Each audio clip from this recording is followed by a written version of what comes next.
भगवान शंकर की कथा कहती है कि हिंदू धर्म एक ऐसा धर्म है कि 33 कोटि देवता हैं, तुम्हारा मन पड़े उसका भजन करो, पर इस हिंदू धर्म को छोड़कर किसी दूसरे धर्म में झांकने के लिए मत जाओ, क्योंकि हमारी थाली में जो भोजन है वो श्रेष्ठता, हमारा जो भोजन है उसमें आनंद का अनुभव है।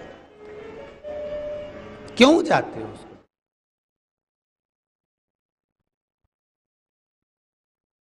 इसलिए जा रहे हो।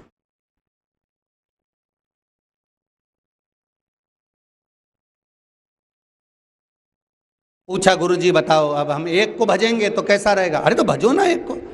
हमारा शास्त्र कहता है एक साधे सब सधे और सब साधे विसराय। एक गुरुजी के दो चेले, गुरुजी ने दोनों चेलों को कहा जाओ पीने का पानी लेकर आओ, ये फावड़ा उठाओ, गेती उठाओ और 50 फीट जमीन को खोदो और उसमें से पानी लेकर आओ पीने के लिए। कितना फीट खोदना है? 50 फीट।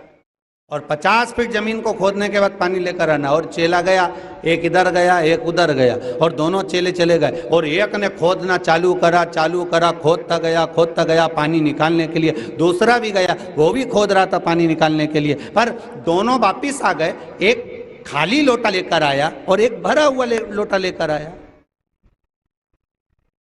एक खाली पात्र लाया है और एक भरा हुआ पात्र लाया। तो गुरुजी ने भरा हुआ पात्र जिसका था उससे जल लेकर पी लिया, और खाली पात्र वाले से पूछा तू पानी लेकर नहीं आया? अरे गुरुजी मैंने बहुत खोदा पर पानी नहीं निकला। तो गुरुजी ने कहा बता चल कर कहाँ खोदा? चेले के साथ गए तो उसने यहाँ भी खोदा, वहाँ भी खोदा, वहाँ भी खोदा, वहाँ भी खोदा, वहाँ भी खोदा, 50 जगह पर खोदा पर पानी नहीं मिला। तो गुरुजी ने जो पानी लेकर आया था उससे कहा तूने कहाँ खोदा? चल। चेले को लेकर गए, जाकर देखा तो उसने एक ही जगह पर जो खोदा, खोदते पानी लेकर आ गया। हमारी भी ऐसी आदत है महाराज, हम भगवान को खोजने का प्रयास करते हैं, कभी यहाँ खोद लेते हैं, कभी वहाँ खोद लेते हैं, कभी वहाँ खोज लेते हैं, भगवान मिलता ही नहीं है। अगर एक ही जगह पर अच्छे से खोज लो तो भगवान जैसे पानी निकल जाता है, भगवान भी प्राप्त हो जाता है अच्छे से।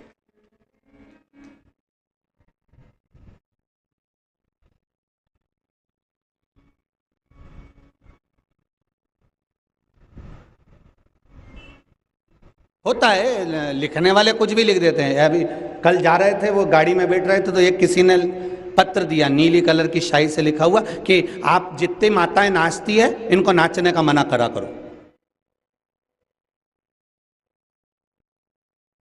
खड़े होके कथा में नाचती हैं, इनको मना करा करो। तो हमारे मन में आया कि क्यों मना करें। ईमानदारी से बोलना रीजीजियों, चाय की पत्ती का डब्बा, शक्कर का डब्बा, उस शक्कर के डब्बे में छोटी सी चम्मच अंदर दब गई तो तुम निकालोगी कैसे? उस डब्बे को थोड़ा सा उछालोगी, चम्मच निकलकर बाहर आ जाएगी। उसी तरह इस 84 अंगुष्ठ के शरीर में भगवान अंदर छुपा है, थोड़ी देर नाच लो निकलकर बाहर आ जाता। बस अंतर तो यही है ना। अब इनको मना कर करूं क्या? ये बताओ कि तुम तो मना करो, ये सबको डिस्टर्ब करती हो। मैं तो चली वृंदावन राणा, मेरे तो भाग जगे, तेरे महलों में आग लगे। और मीराबाई अगर ये सोचती रहती कि दुनिया क्या कहेगी तो मीरा भजन कर पाती क्या है, स्मरण कर पाती क्या? मीराबाई तो अपनी मस्ती में रहती थी, वो कुछ भी बोले, अपन अलमस्त होकर मस्ती में मीरा रहती थी। अब कड़प एक हाथ में मांस ले लिया, दूसरे हाथ में उसने पेड़ों की पत्तियां तोड़ ली, और पेड़ों की पत्तियां तोड़कर कड़प ने सोचा अब भगवान, गुरुजी ने कहा था भगवान शंकर को सबसे पहले पानी चढ़ाना, फिर बेलपत्र चढ़ाना, फिर भोग लगाना। अब पानी कैसे लेके जाऊं, दोनों हाथ तो मेरे भरे। तो कड़प गया तालाब के किनारे और तालाब के पास जाकर अपने मुंह में पानी को भर लिया,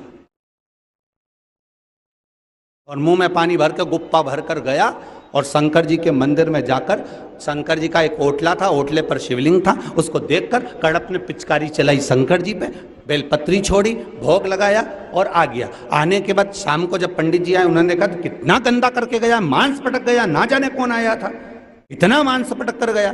पंडित जी ने साफ सफाई करी, गंगा जल छीटा, स्नान कराया, पूजन करी, आनंद कराया हो। तो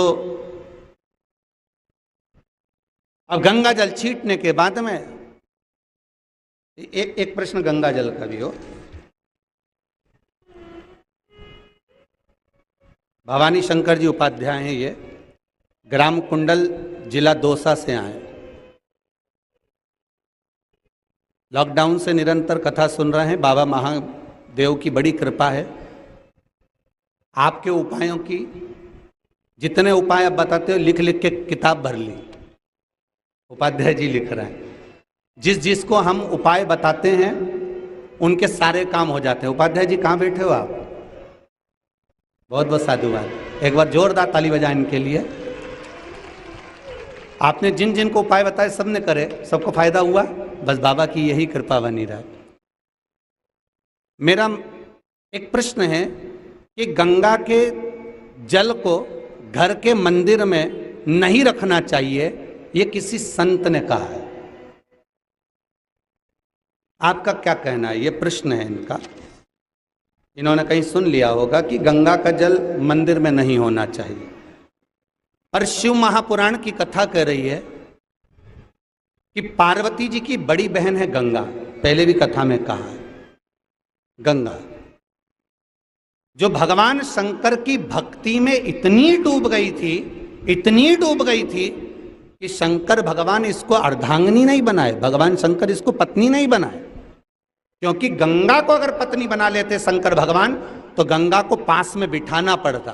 तो शंकर भगवान ने कहा, गंगा तेरा तप इतना प्रबल है, तेरी भक्ति इतनी प्रबल है कि अगर तुझे अर्धांगिनी बनाऊंगा तो पास में बिठाऊंगा, पर तेरी भक्ति को देखकर मैं तुझे पास में नहीं अपने सिर पर बिठाना चाहता हूं। इसलिए शिव ने उसको अपने मस्तक पर बिठा लिया। तो शिव महापुराण की कथा कहती है, लिंग पुराण की कथा कहती है, और साथ में गंगा संहिता का स्मरण अगर आप करेंगे उपाध्याय जी, तो उसमें आप पढ़ेंगे, और शिव संहिता में भी आप पढ़ेंगे, और ये भी जाने तो एक रावण संहिता में पढ़ लीजिए, उसमें भी लिखा है कि घर के अंदर मंदिर में, देवालय में, पूजन की जगह पर जहां गंगा का जल रखा होता है वहां 12 ज्योतिर्लिंग स्वतः विराजमान होते हैं महाराज, स्वयं शिव विराजमान। अब हम कैसे कह दें कि गंगा का जल पूजन वाले स्थान पर नहीं होना चाहिए? वो तो इतना पवित्र जल, इतना आनंदित जल कि वो जहां पर है वहां पर 12 ज्योतिर्लिंग हैं साहब, 12 ज्योतिर्लिंग उस जगह पर।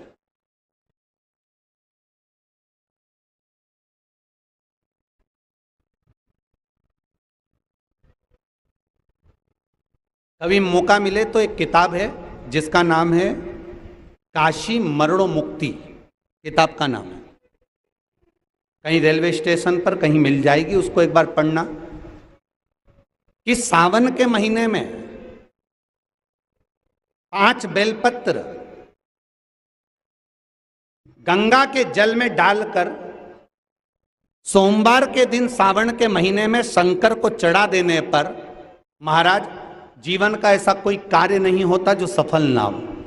उस काशी मरणो मुक्ति में लिखा हुआ है कि गंगा के जल में सावन के महीने में मात्र 5 बेलपत्र डालकर शंकर को समर्पित करा गया, आनंद सुख प्रदान कर देता है। तो गंगा का जल तो आपरूप ही आनंद का देने वाला है। जहां पर स्वतः गंगा विराजमान है वहां 12 ज्योतिर्लिंग विराजमान है, स्वयं शिव विराजमान है महाराज। कितने लोग हैं जिनके घरों में गंगा जी विराज रही है? हाथ उठाओ जरा। बहुत बढ़िया, जोरदार ताली, बहुत सुंदर।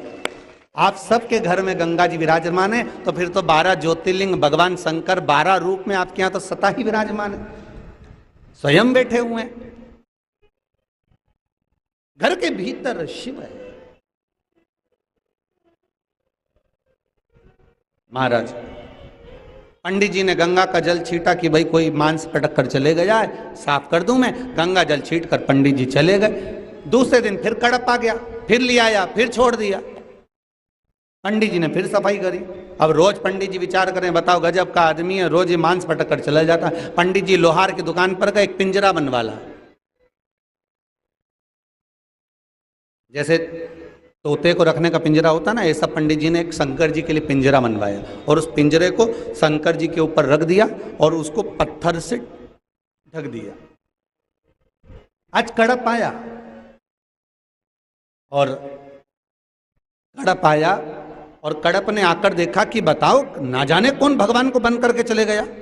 और कड़प ने क्या देखा कि जो लोहे का पिंजरा था उस पिंजरे की एक टांग टूट गई और शंकर भगवान के शिवलिंग पर चुभ गई। जहां शिवलिंग पर चुभी थी वहां से रक्त बह रहा था, खून बह रहा था। अब भगवान अपने भक्त की परीक्षा कैसे लेता वो देखिए। खून बह रहा है पत्थर शिवलिंग में से। कड़प को लगा बताओ ना जाने कौन ने मेरे भगवान की एक आंख फोड़ दी, अब मैं क्या करूं, खून कैसे बंद करूं। कड़प ने पिंजरा उठाकर बाहर फेंका। कड़प ने मन में सोचा कि मैंने अपने मां से सुना था जिस अंग पर चोट लग जाए वहां पर दूसरा अंग लगा दिया जाता है। कड़प ने त्रिशूल उठाकर अपनी एक आंख निकालकर शंकर जी के शिवलिंग पर लगा दी। जैसे ही लगाई शंकर भगवान सामने प्रकट हो गए और भोलेनाथ जी प्रकट होकर बोले कड़प मांग तुझे क्या चाहिए। कड़प ने पूछा भोलेनाथ आप? हाँ,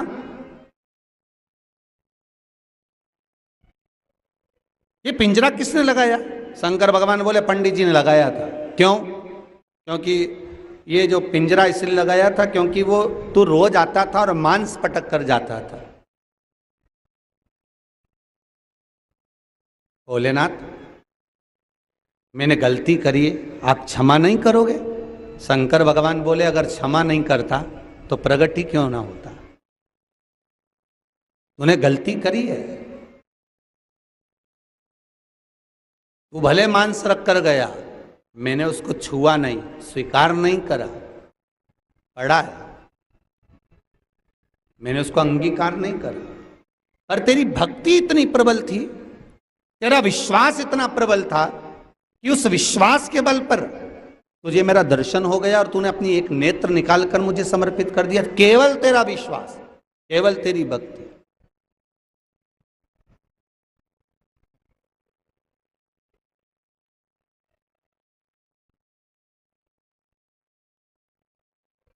कड़प ने पूछा भोले बाबा मैं जो आपको भोग रखकर जाता था ये भोग आप स्वीकार नहीं करे? नहीं, इसको भृंगी बता देता था। अभी आपको कथा में कहा कि देवी के भोग को हनुमान बता देते हैं, राम के भोग को लक्ष्मण बता देते हैं, कृष्ण के भोग को स्वयं ठाकुर के भोग को तुलसा बता देती है, शंकर के भोग को भृंगी बता देता है कि ये भोग स्वीकार करने के लायक है कि नहीं। स्वयं भृंगी, और भृंगी कोई साधारण नहीं, भृंगी एक ऋषि है।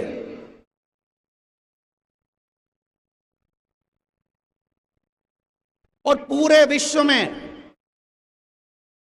कोई ऐसा नहीं जो शंकर की पूजन करता हो और भृंगी की पूजन ना करता, पूरे विश्व में।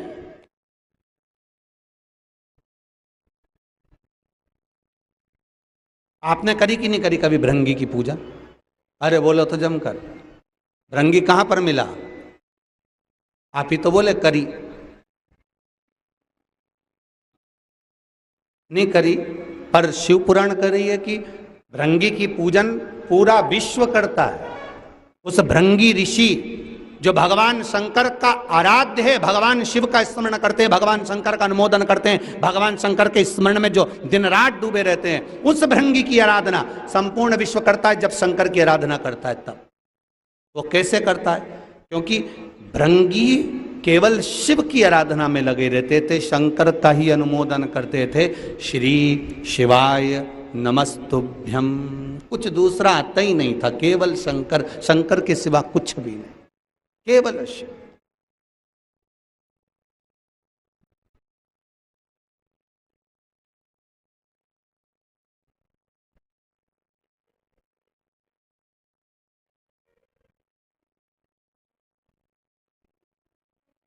दिन रात शिव जी के पास में पार्वती जी बैठी थी, बीच में से परिक्रमा करके चले गए। पार्वती जी को गुस्सा आ गया। पार्वती जी ने भृंगी जी से पूछा, क्यों रे भृंगी? अरे ओ भृंगी। भृंगी बोला, हाँ बोलिए माता जी। ए भृंगी, ये बता कि तूने मेरी परिक्रमा नहीं करी, केवल शंकर जी की करी। भृंगी कहते माता जी हाथ जोड़कर निवेदन करता, मुझे आपसे कोई मतलब ही नहीं है, तो मैं आपकी परिक्रमा क्यों करूं?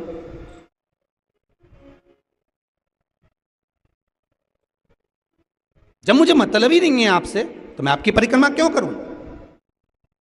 पार्वती जी को गुस्सा आया कि ये भृंगी ऋषि, ये भृंगी जो दिन रात शंकर की आराधना करता है और मुझे शिव से अलग मानता है, कल अगर ये परिक्रमा करने आएगा तब मैं बताऊंगी इसको। और क्या करा पार्वती जी ने, जैसे ही भृंगी ऋषि दूसरे दिन परिक्रमा करने आए तो पार्वती जी दौड़ कर गई और शंकर जी की गोदी में बैठ गई। शिव जी की गोदी में माता पार्वती बैठी।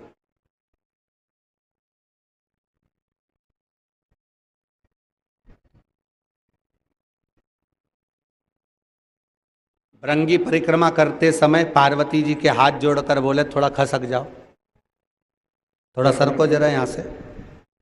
पार्वती जी आंख बंद करके तप में डूब गई कि अब हटा के बता।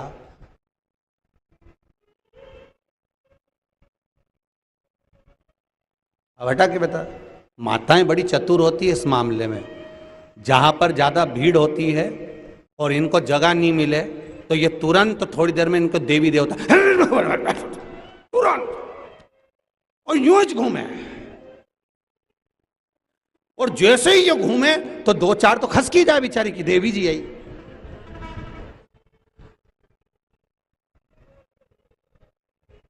और जैसे ही देवी जी आई ने थोड़ी देर में जगह बना के वो तड़िया बढ़िया पसर वसर के तो बैठी, और थोड़ी देर बाद देवी जी,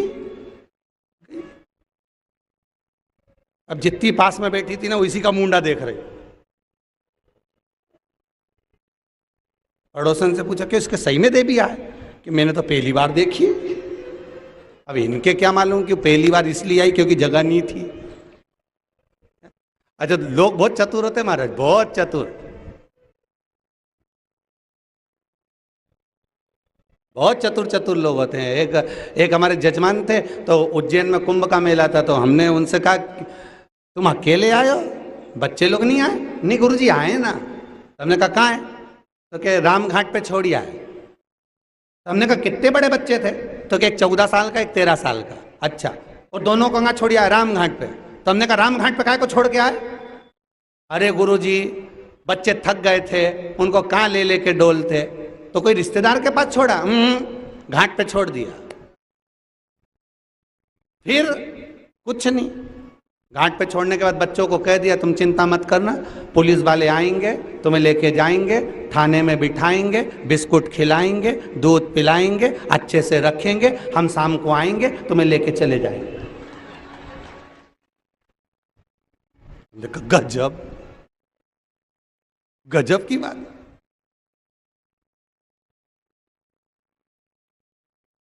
बच्चे बोले पापा हमें कैसे मालूम पड़ेगा कि हमको तुम लेने? तुम चिंता मत करो, पुलिस वाले हर 1 घंटे में, आधे घंटे में, 15 मिनट में तुम्हारा नाम बोलेंगे। लल्लू सिंह जहां कहीं भी हो पधारे, इनके 2 बेटा बेटी यहां बैठे, हमें लगता रहेगा कि तुम यहीं पे हो, तुम जाओ। अब ये तो आनंद है।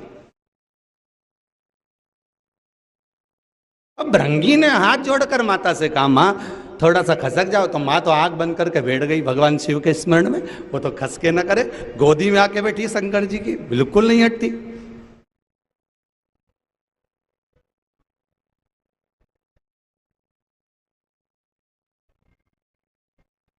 भृंगी को लगा जरूर कोई बात है, और भृंगी खड़ा रहा कि कभी तो मैया आंख खोलेगी। थोड़ी देर बाद जब माता जी ने आंख खोली, भृंगी जी ने हाथ जोड़े, शंकर की परिक्रमा करके बीच में से लात रखकर निकल कर जा रहे थे, और माँ को क्रोध आ गया और माता उतरी गोदी से नीचे, और माता ने गोदी से नीचे उतर कर कहा भृंगी तू मेरा अपमान कर कर जा रहा है? माँ मुझे पिता से मतलब है, आपसे नहीं। मैं केवल शंकर का भजन करता हूं और किसी का नहीं। मैं शिव का स्मरण करता हूं और किसी का नहीं। माता को क्रोध आया और माता क्रोध में आकर बोली, ए भृंगी, तू ऋषि है,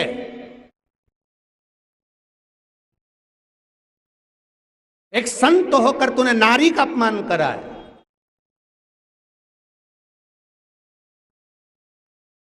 ये श्रेष्ठता नहीं है तेरी।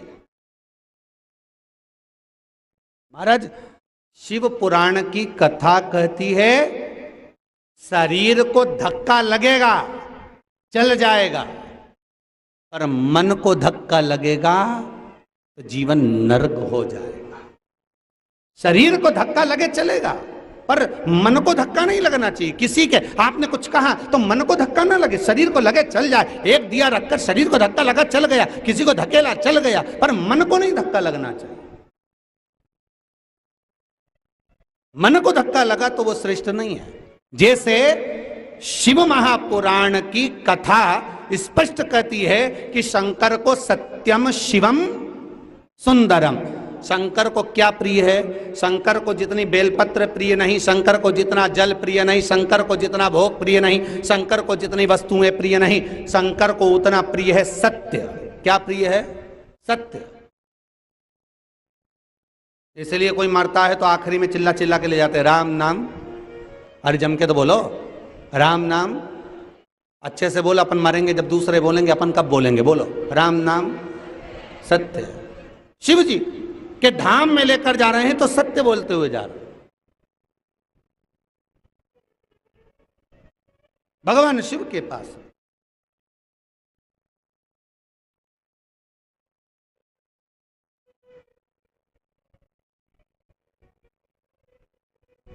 और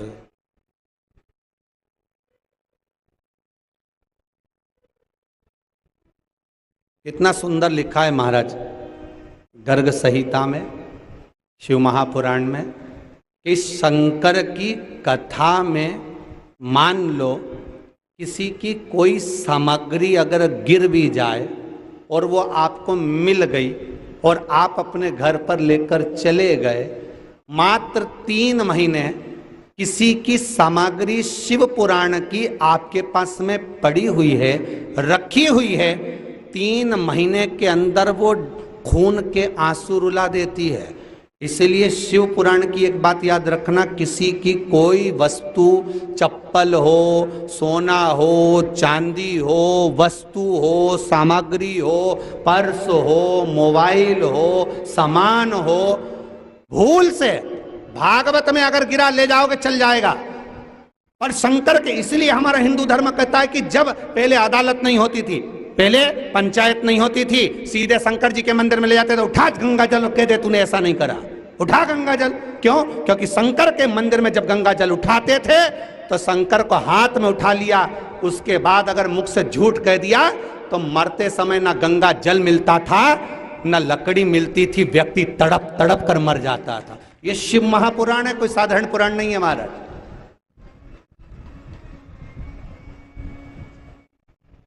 यहां पर अगर आपकी चप्पल चली भी जाए ना, चिंता मत करना, जो ले गया ना 3 महीने में मालूम पड़ जाएगा कि क्या कर रहा है। 3 महीने से ज्यादा नहीं लगता। शिव महापुराण के जितने उपाय हैं करने के बाद 3 महीना इंतजार करो, 3 महीने में रिजल्ट आ जाता है। चाहे वो पशुपति व्रत हो, चाहे वो बटकेश्वर महादेव का पूजन हो, चाहे वो चंपेश्वर महादेव का पूजन हो, चाहे आप शंकर का जो उपाय कर रहे हो, 3 महीने इंतजार करिए, मात्र 3 महीने फल मिल जाएगा। आपने कल बेलपत्र खाई?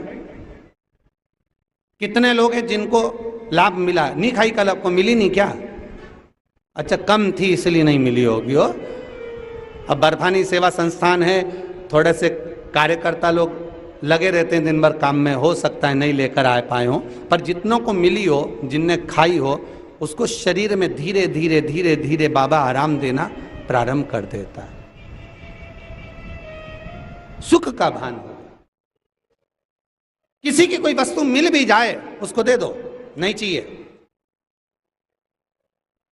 अगर हम वस्तु ले भी जाएंगे तो कितने दिन चलेगी, और अगर हम बाबा शंकर का आशीर्वाद लेकर जाएंगे तो जिंदगी संवार देगा, जीवन।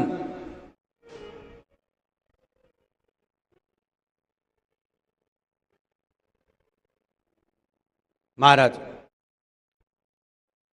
रंगी तूने ठीक नहीं करा, तू भेद कर रहा है शिव और सती में, शिव और पार्वती। तूने भेद करा,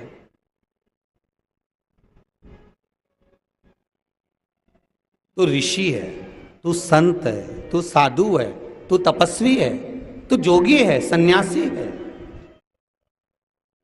और उसके बाद भी तू देवताओं में भेद कर रहा है। तूने मेरे मन को ठेस पहुंचाई है। फिर वही बात आ गई, शरीर को धक्का लगेगा चल जाएगा, पर मन को नहीं लगना चाहिए।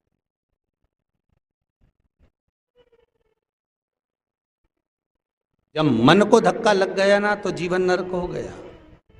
मन को ना लगे।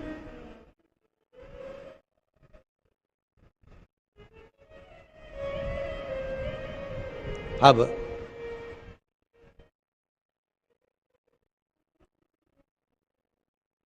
ये मन और शरीर दोनों अंतर है। शरीर मान लो पुरुष है तो मन स्त्री है। शरीर पुरुष है मान लो, अगर पुरुष को धक्का लग गया तो चल जाएगा, पर किसी स्त्री को धक्का लग गया तो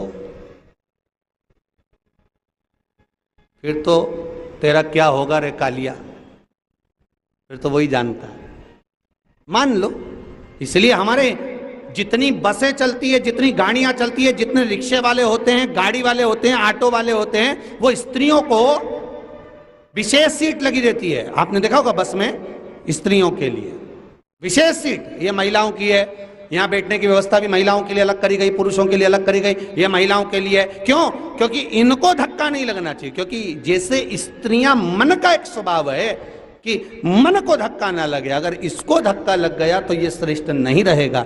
हाँ, शरीर को लगा चल जाएगा, पर मन को ना लगे। पर पार्वती के मन को आज धक्का लग गया, और पार्वती जी के मन को जब धक्का लगा तो पार्वती ने उस समय पर खड़े होकर भृंगी ऋषि को देखकर श्राप दे दिया, रे भृंगी, तो ऋषि है, साधु है, सन्यासी है, तपस्वी है, साधक है, उपासक है, मैं तुझे श्राप देती हूं कि तुझे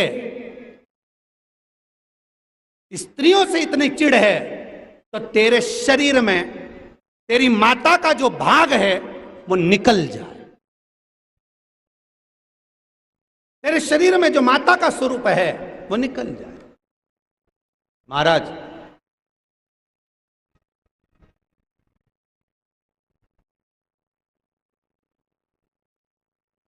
शिव भैरव तंत्र साधना कहती है। हमारा हिंदू धर्म का विज्ञान कहता है, तंत्र साधना कहती है कि मनुष्य के शरीर में जो हड्डियां होती हैं, अस्थियां और पेशियां जो होती हैं, ये पिता की दी हुई होती है। किसकी दी हुई है? जम के बोलो, पिता की। अर्थात ये पिता का स्वरूप है। क्या क्या चीज? जम के बोलिए। अस्थियां और पेशियां, हड्डी और पेशियां, ये पिता की। और मनुष्य के शरीर में जो मांस और रक्त होता है, ये माता का होता है।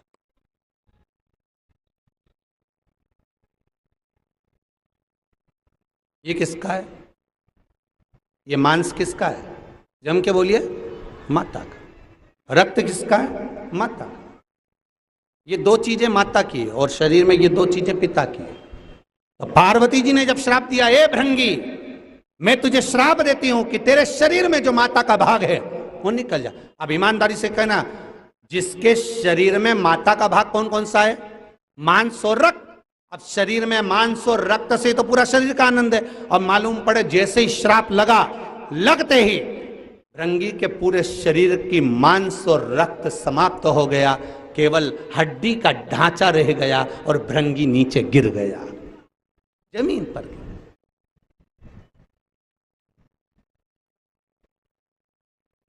शिव जी की आंखें खुल गई, शंकर भगवान के नेत्र खुले, और बाबा भोलेनाथ जी के जैसे ही नेत्र खुले तो बाबा भोलेनाथ जी ने देखा कि भृंगी को पार्वती ने श्राप दे दिया। कोई बात नहीं, श्राप दिया, कोई बात नहीं है उसमें, कोई दिक्कत नहीं, कोई बात नहीं। अगर श्राप दिया है तो कोई बात नहीं है महाराज, पर दुख इस बात का है, तकलीफ इस बात की है कि जो भृंगी मेरा अनुमोदन करता है, जो भृंगी मेरा स्मरण करता है, जो भृंगी मेरा मंत्र जाप करता है, जो भृंगी मेरा नाम जाप करता है, आज उसको श्राप लग गया। दुख इस बात का है, भले कुछ भी हो पर मुझे तो प्रेम करता है ना। पार्वती को नहीं करा, इसने नहीं करा, पूजन नहीं करी, चलेगा, पर मेरा तो कर रहा है।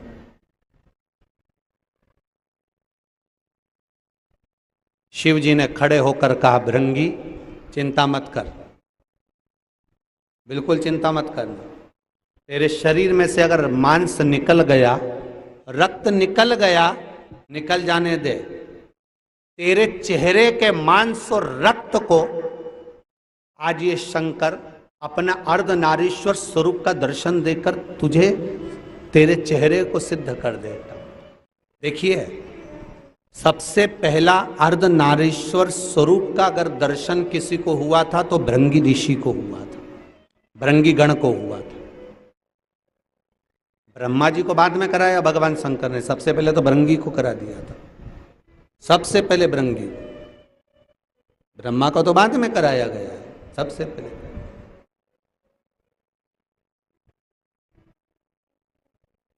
शिव ने। भृंगी मेरा ये आधा स्वरूप शिव का है तो आधा पार्वती का है। एक मनुष्य के शरीर में आधा भाग उसके पिता का है तो आधा माता का है। हड्डी और पेशियां अगर पिता की हैं तो मांस और रक्त माता का है। संसार में ऐसा कोई मनुष्य नहीं जन्मा जो माता और पिता के अर्ध भाग से ना हुआ हो। आधा पिता का भाग है तो आधा माता का है।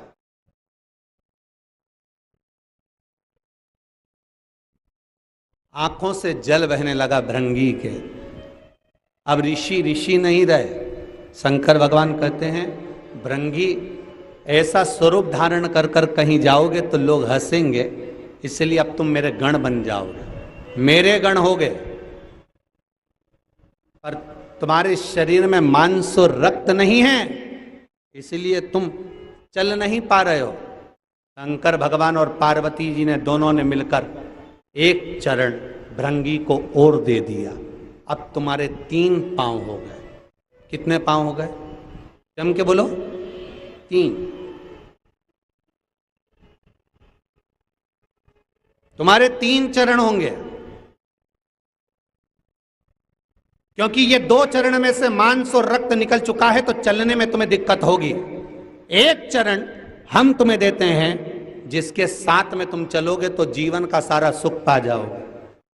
भृंगी ऋषि ने कहा, प्रभु आपने चरण तो दे दिया पर सेवा नहीं दी। शंकर भगवान ने कहा, एक सेवा हम तुम्हें प्रदान करते हैं भृंगी। इस शंकर का जब दुनिया का कोई व्यक्ति अभिषेक करेगा, तुम्हारे 3 पांव हैं, तुम तीनों पांव से कलश हाथ में लेकर हमारे अभिषेक करते रहोगे। ये सेवा हम तुम्हें प्रदान करते, ये सेवा हम तुम्हें देते। अब बोलो, पूजन करी कि नहीं करी?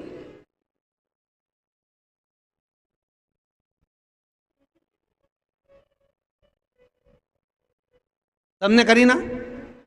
शंकर भगवान के ऊपर जो जल का घड़ा रखाता है उसमें 4 पांव नहीं होते।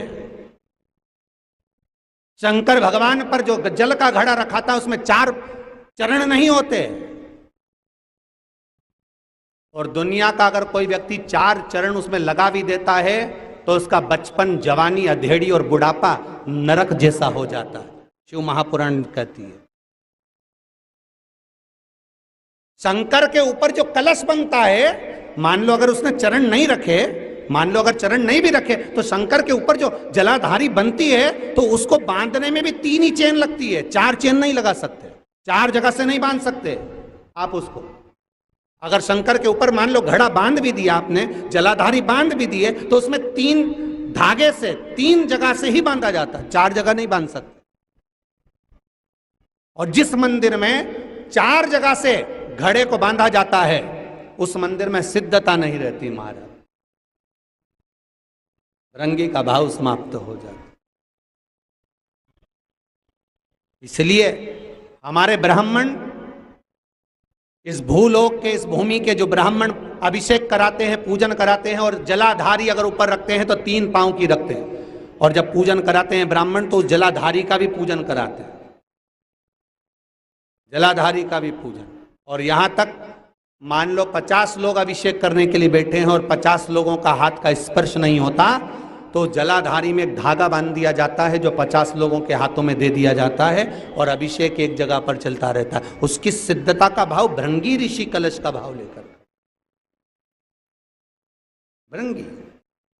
इसलिए दुनिया में एक प्रयोग जरूर कर कर देखना, जिस दिन घर में क्लेश हो रहा हो, भाइयों में आपस में झगड़ा हो रहा हो, देवरानी जेठानी में झगड़ा हो रहा हो, सास बहू में झगड़ा हो रहा हो, और शांति हो ही नहीं रही, बहुत प्रयास कर लिया तुमने कि शांति नहीं हो रही, तो प्रयास करो, प्रदोष के दिन एक बेलपत्र लीजिए,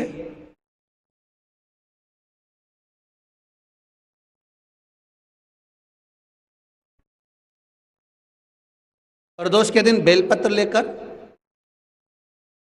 अपना जो परिंडा होता है, परिंडा जानते हो, मटका, हंडा, जहां पानी भरते हो, पितरों का स्थान, उस परिंडे को बेलपत्र छुआकर उस बेलपत्र को शंकर भगवान के ऊपर जो जलाधारी होती है, उस जलाधारी में इस डंडी को अपने घर का नाम गोत्र बोलकर उसको डाल दिया जाता है। 1 लोटे पानी में थोड़ा सा शहद मिलाकर उस जलाधारी में भगवान शंकर का भृंगेश्वर नाम लेकर चढ़ा दिया जाता है। शिव जी को चढ़ाया हुआ जल उस बेलपत्र को चढ़ाकर जाइए, कितना भी तेज झगड़ा हो रहा होगा, मात्र 10 मिनट के अंदर एकदम शांत हो जाता है, झगड़ा रह ही नहीं पाता। कितना भी झगड़ा हो रहा, मात्र 10 मिनट, 15 मिनट से ज्यादा नहीं टिक सकता, क्रोध समाप्त।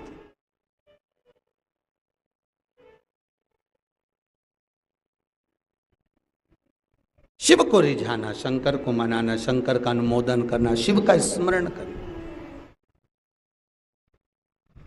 सुख प्रदान कर देता है, आनंद की अनुभूति दे जाता है।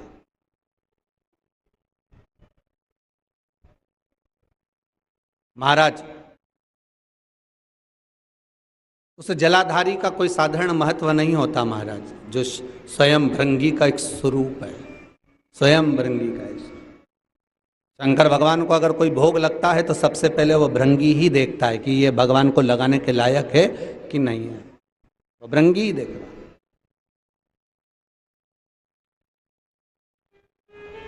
शंकर भगवान के 13 बच्चे हैं। कितने बच्चे हैं? 13। 6 लड़की हैं शंकर भगवान की महाराज, 5 और एक 6 भगवान शिव की बेटियों का जो स्मरण किया गया। 13 बच्चों में शंकर भगवान की 6 लड़कियां अगर विद्या का अध्ययन किसी के पास करी हैं तो भृंगी के पास करी।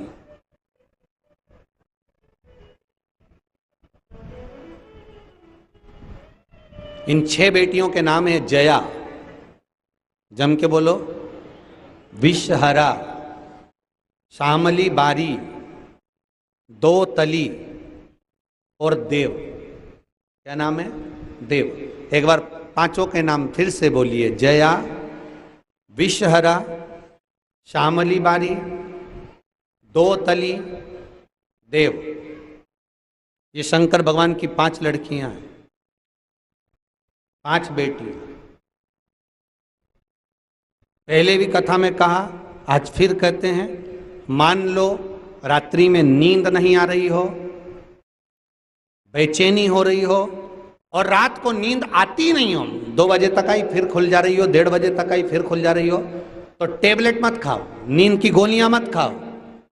शंकर भगवान की 5 लड़कियां, उनका नाम पलंग पर बैठकर थोड़ा सा हाथ में जल लो, जया, विषहरा, श्यामरी बारी, 2 तली और देव, 5 लड़कियों का नाम लेकर पानी पी लो और सो जाओ।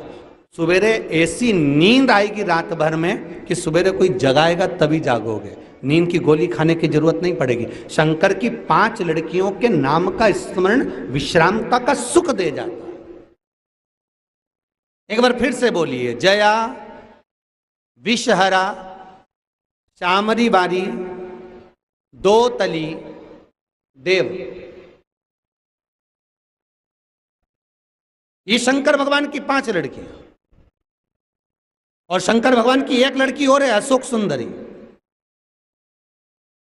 शंकर भगवान के पूरा परिवार शंकर जी की जलाधारी में, शंकर जी के शिवलिंग के सम्मुख में होता है, संपूर्ण परिवार।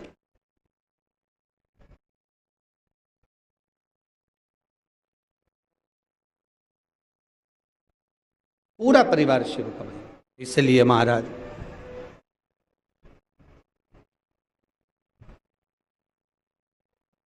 भोले तेरे नाम से गुजारा हमारा, गुजारा हमारा, भोले तेरे नाम से गुजारा हमारा, गुजारा। सब गई भोले तेरे नाम से गुजारा हमारा, गुजारा हमारा, भोले तेरे नाम से गुजारा हमारा, गुजारा हमारा। सुन लो भोले बाबा ये अर्ज हमारा, सुन लो भोले बाबा ये अर्ज हमारा, भोले तेरे नाम से गुजारा हमारा, गुजारा हमारा, भोले तेरे नाम से गुजारा हमारा, गुजारा हमारा। यो हो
जब भी जन्म मिलेगा सेवा करेंगे तेरी, जब भी जन्म मिलेगा सेवा करेंगे तेरी, ओ जब भी जन्म मिलेगा सेवा करेंगे तेरी, जब भी जन्म मिलेगा सेवा करेंगे तेरी।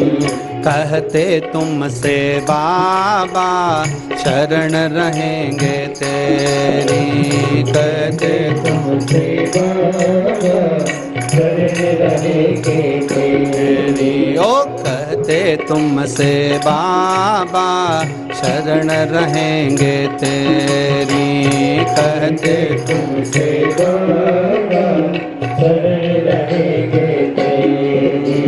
देना साथ हमारा बाबा बन कर के तुम साथी, देना साथ हमारा बाबा बन कर के तुम साथी, ओ भोले तेरे नाम से गुजारा हमारा, गुजारा हमारा, भोले तेरे नाम से गुजारा हमारा, गुजारा हमारा। भोले बाबा ये अरज हमारा, सुन लो भोले बाबा ये अरज हमारा। ओ भोले तेरे नाम से गुजारा हमारा, गुजारा हमारा। भोले तेरे नाम से गुजारा हमारा, गुजारा हमारा।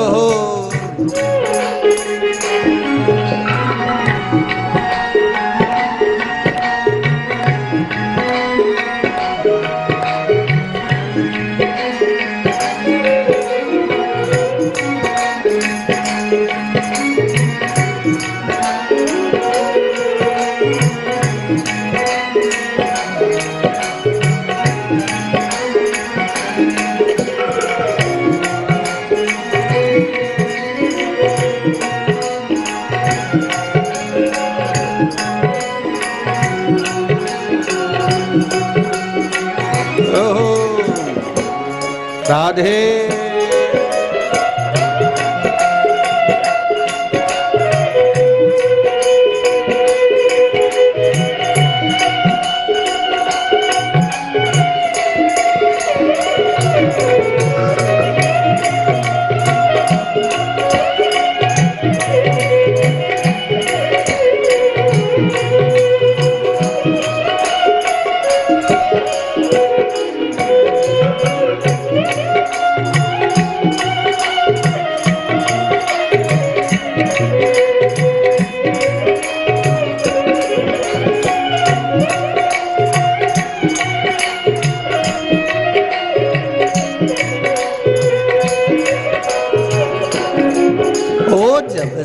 होश समाला तब से हमने जाना, जब से होश समाला तब से हमने जाना।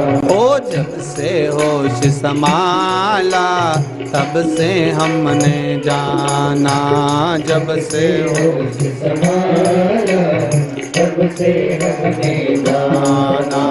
तेरी भक्ति ना मिले जीवन व्यर्थ गंवाना, तेरी भक्ति ना मिले जीवन व्यर्थ गंवाना। बिना तुम्हारे भोले बाबा दुनिया है बेगाना, बिना तुम्हारे भोले बाबा दुनिया है बेगाना। ओ भोले तेरे नाम से गुजारा हमारा, गुजारा हमारा। भोले तेरे नाम से गुजारा हमारा, गुजारा हमारा। ओ सुन लो भोले बाबा ये अरज हमारा, सुन लो भोले बाबा ये अरज हमारा। ओ भोले तेरे नाम से गुजारा हमारा, गुजारा हमारा।